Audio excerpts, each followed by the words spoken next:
J'aime bien le dire, quand il y a la nuit, il y a le jour. Donc forcément, il y aura un jour qui sera meilleur, des lendemains meilleurs. Que ceux et celles qui ont le cœur troublé retrouvent la paix intérieure. L'espoir, vous devez en avoir. Ce n'est pas la fin du monde.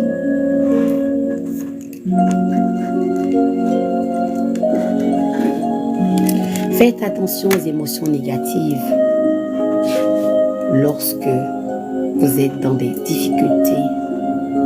J'appelle par émotions négatives la peur, le doute,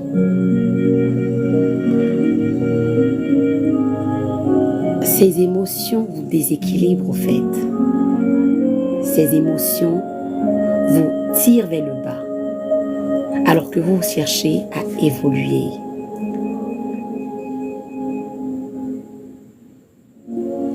Faites attention à vos pensées. Plus vous allez vous plaindre dans la difficulté, plus la difficulté va perdurer. Vous savez, nous autres spirituels, lorsqu'on a une épreuve, on n'accuse pas X ou Y. On n'accuse pas X ou Y. On rentre en nous et on se pose les vraies questions. Pourquoi telle chose nous arrive? Pourquoi suis-je en train de... Seigneur, qu'est-ce que je n'ai pas compris? Quelle leçon dois-je tirer de telle ou telle chose? On n'accuse pas le sorcier. On n'accuse pas X ou Y, non. Et c'est l'erreur qu'on commet.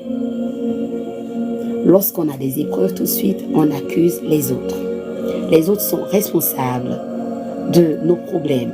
Les autres sont responsables de notre calvaire.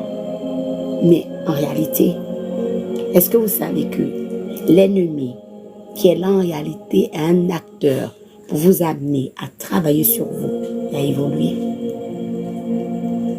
L'ennemi est le côté faste de vous, votre côté caché, obscur que vous gardez en vous. Et donc l'ennemi qui est là, en guillemets, n'est que le reflet, le miroir de votre côté faste. Le côté que vous cachez. Et donc il est là comme instrument pour vous apprendre à travailler, pour vous corriger. Il est là pour vous apprendre à travailler, pour évoluer.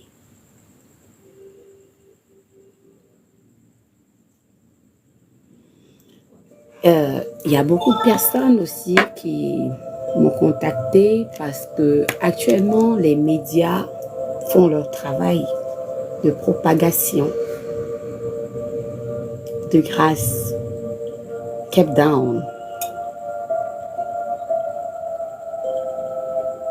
Cette affaire de fin du monde, cette affaire de Jésus ceci, vous savez, ne rentrez pas dans cet engrenage sans fin. Au fait, c'est pour nous déstabiliser et créer la peur.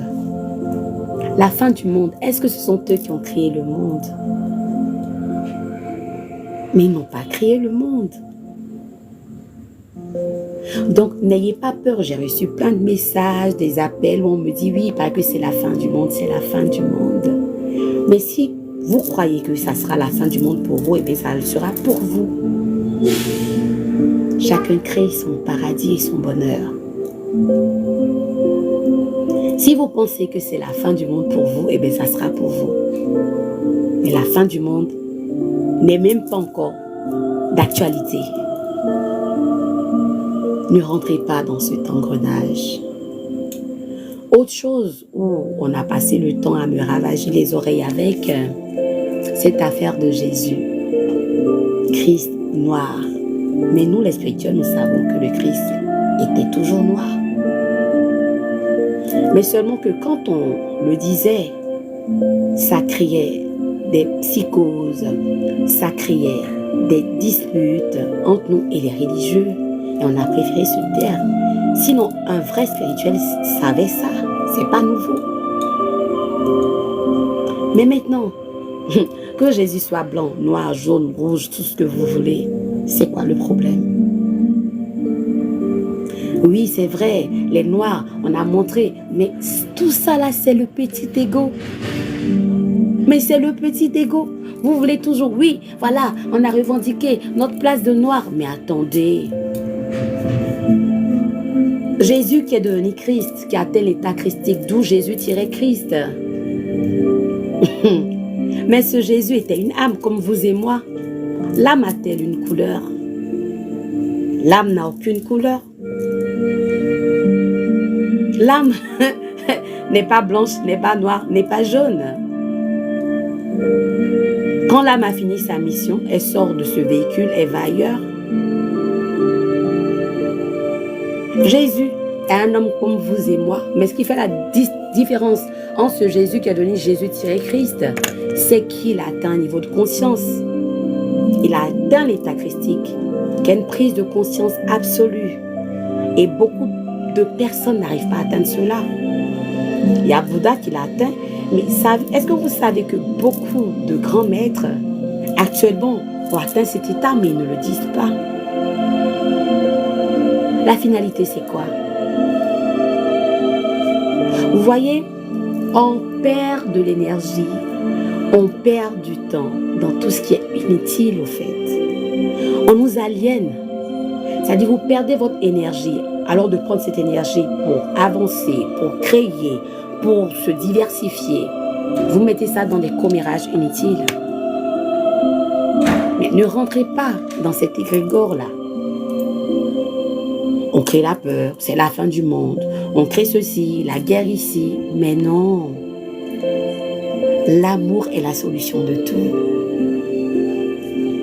Vous savez que si on avait disposé chacun notre cœur à l'amour et au pardon véritable, il n'y aurait pas de guerre, il n'y aurait pas de haine. Le contraire de l'amour, c'est la peur. Ce n'est pas la haine. La peur de perdre, d'être aimé, la peur de se retrouver seul, la peur d'être dans la solitude. Oui, le contraire de l'amour, c'est la peur. C'est pas la haine.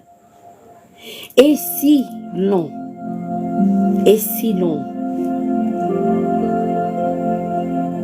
savait que lui qui est en face de nous est notre prochain et qu'on est tous pareils et égaux, je vous assure que lorsqu'on sait que l'autre est moi et qu'on le respecte et le considère, qu'on lui donne sa place, mais il y aurait toujours la paix. Il y aurait toujours la paix, la joie, l'amour, l'acceptation. Accepter l'autre, lui donner le respect, la considération. Vous savez, le petit ego là, c'est moi, c'est moi, c'est moi. Ça nous retarde. Ça nous retarde.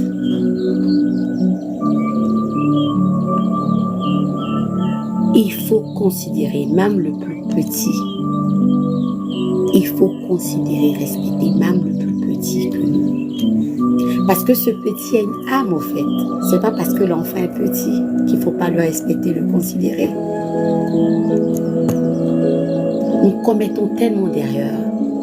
Et lorsque les choses nous arrivent, nous prenons les autres comme bouc émissaire, comme source de nos problèmes. Mais lorsque vous avez un problème, acceptez déjà ce que vous avez comme problème. Reconnaissez ce tort. Ah Seigneur, j'accepte ce qui m'arrive. J'ai perdu mon boulot. Ou ma femme m'a quitté, ou mon mari m'a quitté. Mais ce n'est pas une fin en soi. Jean Sand avait dit, le mariage n'est pas une fin en soi. L'amour n'est pas une fin en soi. C'est pas parce que X ou Y vous a quitté que la vie s'arrête là. Et souvent, lorsque vous perdez un boulot, ce n'est pas aussi une fin en soi. Peut-être qu'il y a mieux devant. Pourquoi lorsqu'une situation vous arrive, ou même si elle paraît calamiteuse, qu'elle paraît très difficile à supporter, Pourquoi vous ne vous polarisez pas sur le positif? Pourquoi vous voyez forcément le diable dans une situation qui vous arrive, que vous pensez qu'elle soit négative? Regardez ce verre d'eau. Ce verre d'eau, il n'est pas complètement rempli, n'est-ce pas? Pourquoi vous ne voyez pas l'eau qui est dedans au lieu de voir le verre qui n'est pas rempli? Dans toute situation qui vous arrive, voyez le positif là-dedans. Voyez le côté positif dans tout ce qui vous arrive. Et rendez grâce à Dieu. Soyez constamment dans la gratitude envers votre Créateur. Seigneur mon Dieu, que ta volonté soit faite. Ah, j'ai perdu mon boulot. Tu me réserves forcément quelque chose de meilleur. Est-ce que vous savez que Dieu, même à force de lui parler comme ça, il va se dire, non, mon enfant là même là, bon, Saint-Michel ou Gabriel, gérez ça, laissez-le, donnez-lui ce qu'il veut. Mais tout le temps on se plaint. On n'est jamais satisfait de ce que l'on a. On veut toujours plus. On ne remercie même pas Dieu déjà pour ce qu'on a. Il faut remercier Dieu pour ce que l'on a déjà. Et le reste viendra. Si certaines choses sont bonnes pour vous, au moment opportun, Dieu vous agréera vos prières. Mais si ce n'est pas bon pour vous, mais il retardera cela.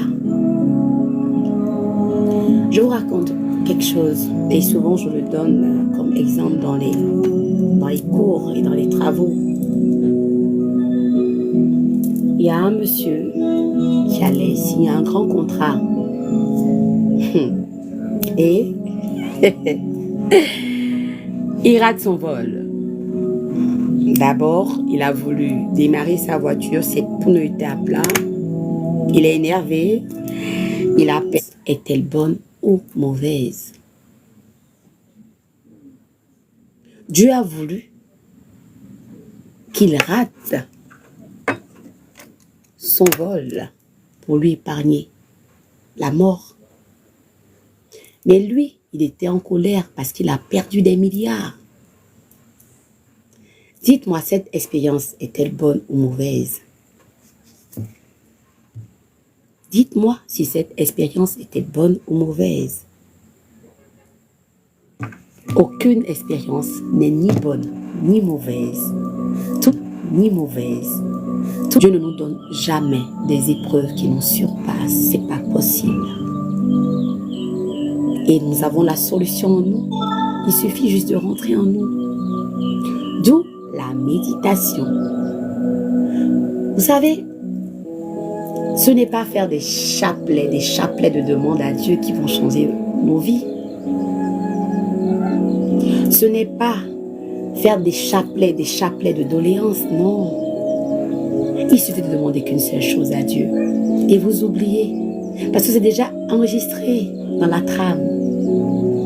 Et patientez maintenant, vous allez voir des retombées. Mais on est impatient. Quand on demande quelque chose à Dieu, on veut que cela soit exécuté. Sur place, c'est pas possible. Ce n'est pas possible.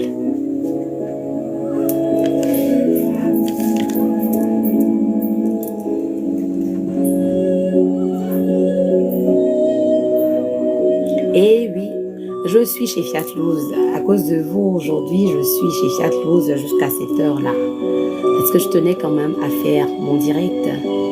Je suis aussi Fiat Loose et ma librairie ésotérique, là que vous voyez, s'appelle Fiat Loose. Voilà, regardez un peu, même s'il n'y a pas de...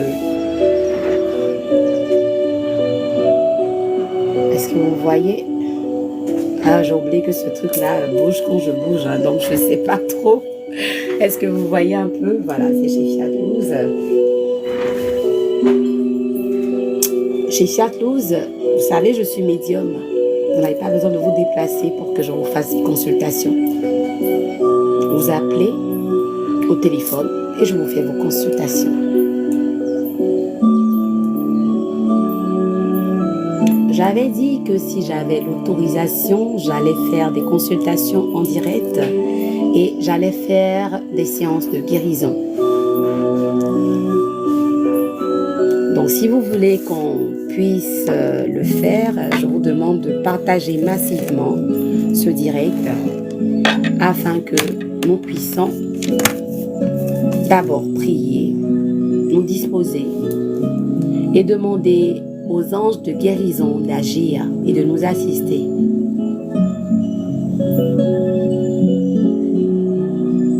Il y a quelqu'un qui a dit, qui a écrit, vous pouvez nous dire, nous avons combien d'anges gardiens? Vous savez, c'est l'astrologie kabbalistique qui détermine vos différents anges gardiens.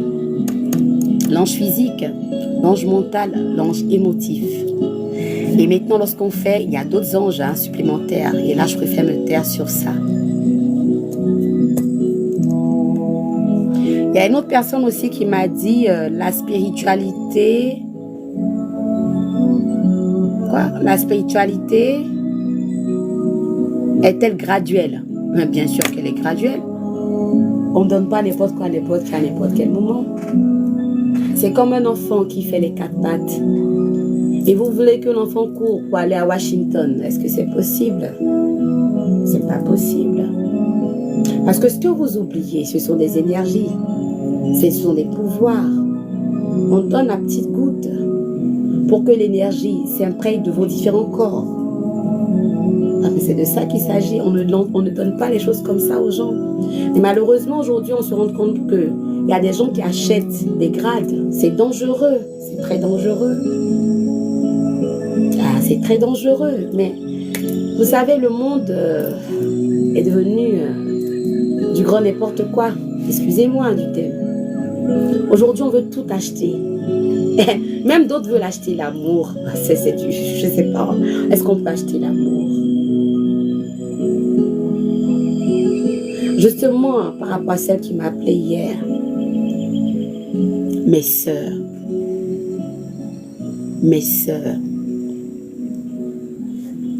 c'est vrai que je n'ai plus votre âge pour la vie. Et la plupart des relations amoureuses sont karmiques. Soit vous venez dans cette incarnation pour régler les comptes d'une vie antérieure, ou pour corriger certaines choses. Donc c'est à vous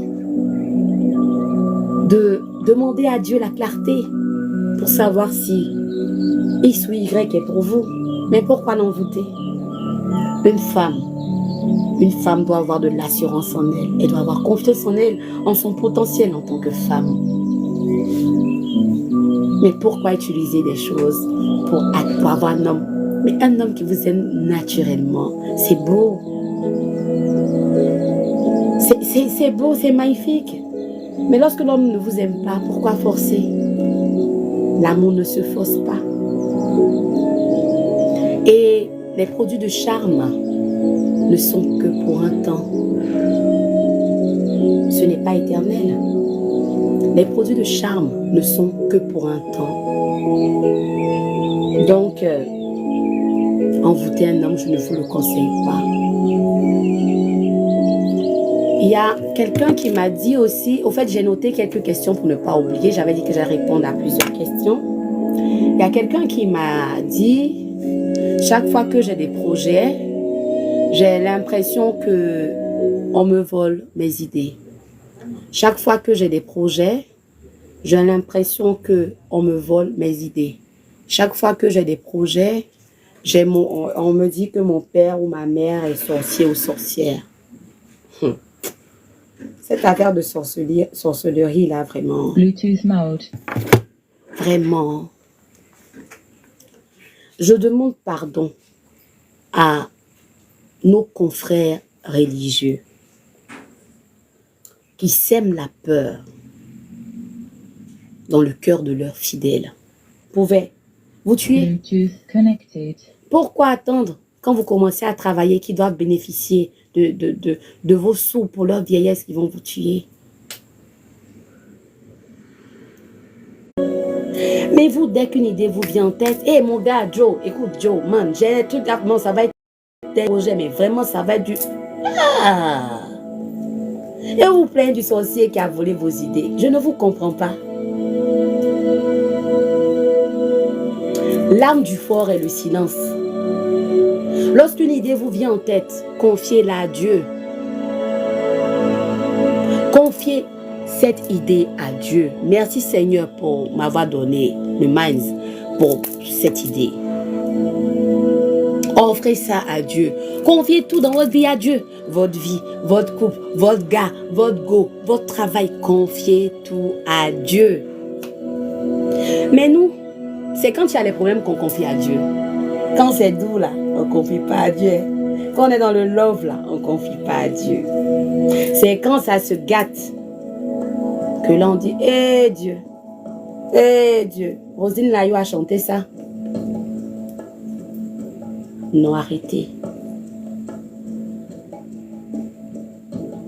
N'attendez pas d'être dans des problèmes pour attraper le pied de Dieu comme on le dit.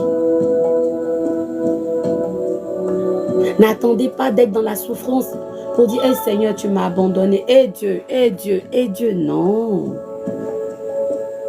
Non.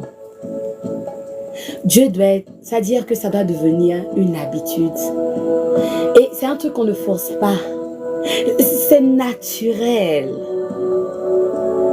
Avant de dormir, je ne vous dis pas de faire.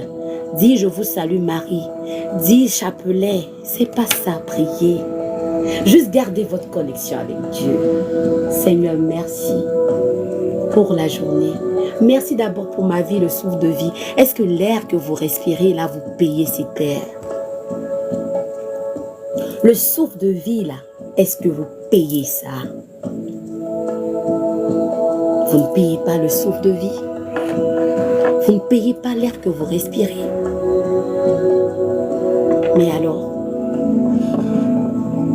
cette terre-là, mais Dieu vous le donne gracieusement. Dieu vous donne cette terre-là sans payer grâce les autres. Vous oubliez vos problèmes. Dieu va toujours se rappeler de vos problèmes. C'est en s'oubliant que l'on renaît. Lorsque vous oubliez vos problèmes, vous faites le détachement et vous priez pour les autres, pour l'humanité. Seigneur, que la paix règne dans le monde. Seigneur, je prie pour les malades. Seigneur, je prie pour les prisonniers. Ah, c'est rare que quelque chose de mauvais vous arrive. Si cela vous arrive, c'est que ça fait partie de votre destin.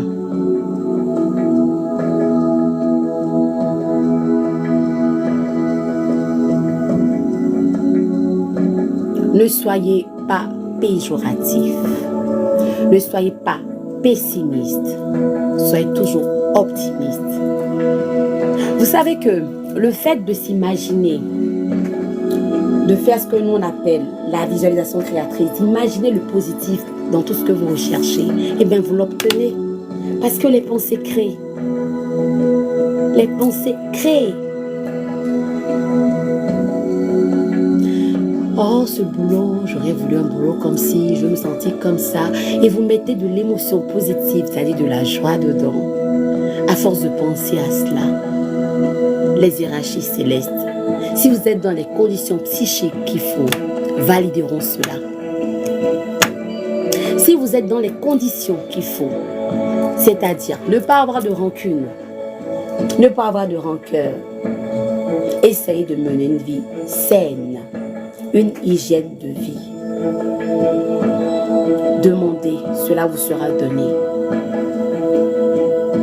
Mais si vous êtes en colère contre vos parents, beaucoup de colère, de rancune, c'est rempli, le cœur est chargé comme ça. Mais qu'est-ce qui va descendre dedans? La lumière ne peut pas descendre.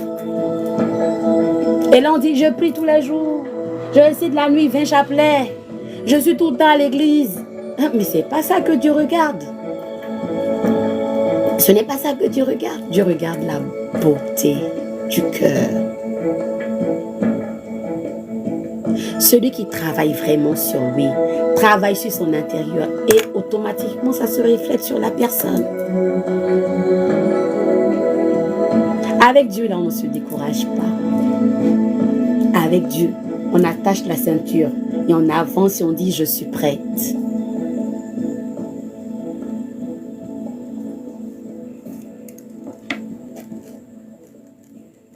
Vous savez, en Côte d'Ivoire, on dit quand on parle, on nous met en prison. Quand on parle, on a des problèmes. Je n'aime pas parler de politique. La plupart du temps, quand je parle de ce qui doit arriver, je parle de manière générale en Afrique de l'Ouest, en Europe, aux États-Unis. Pour ceux qui me suivent, pour ceux qui sont dans mes classes privées, qui sont sur mon Telegram, sur mes pages et tout ça, et surtout de manière privée, j'ai eu à prédire tout ce qui arrive là. Lors de la CAN, même, il y a des gens qui prenaient mes prédilections pour jouer leur jeu. Et ils se sont fait des sous. Je voudrais vous dire quelque chose. Et ce n'est pas seulement pour la Côte d'Ivoire. C'est pour la plupart des pays du monde. En l'occurrence, nos pays d'Afrique. Chaque fois que je prie, je demande à ce que Dieu dispose le cœur de nos dirigeants en un ruisseau d'amour pour leur peuple. Cette affaire de corruption d'âme, ce que nos dirigeants, les politiques ne savent pas, c'est que ce qu'ils posent comme acte suivra et se répercutera sur leur génération, sur au moins 4 générations. Donc, on parle environ de 2 siècles.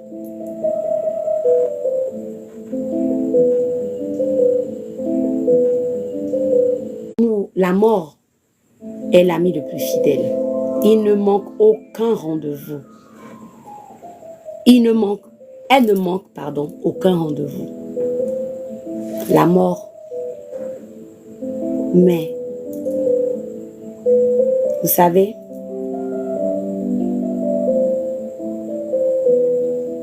ce qui est prévu et établi se fera. Lorsqu'on prend l'espace tellurologique de la Côte d'Ivoire, pour ceux qui maîtrisent l'espace telluro, c'est de la spiritualité de haut niveau. Quand on prend la période de la crise en 2010-2011, dans l'espace telluro, ça se voit tout de suite. Et lorsqu'on prend aussi de 2023, 2024 à 2025, on voit aussi.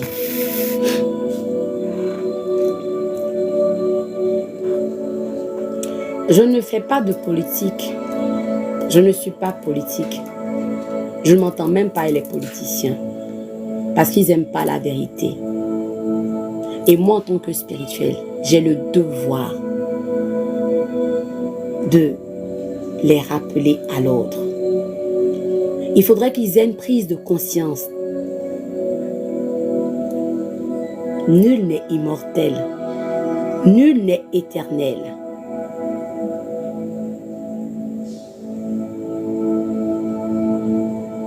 J'ai prédit tout ce qui est en train d'arriver là. Aux États-Unis, c'est même pas encore fini. En Russie, c'est même pas encore fini. En France, même, n'en parlons pas. Mais les pays de la sous-région là, West Africa, vous savez,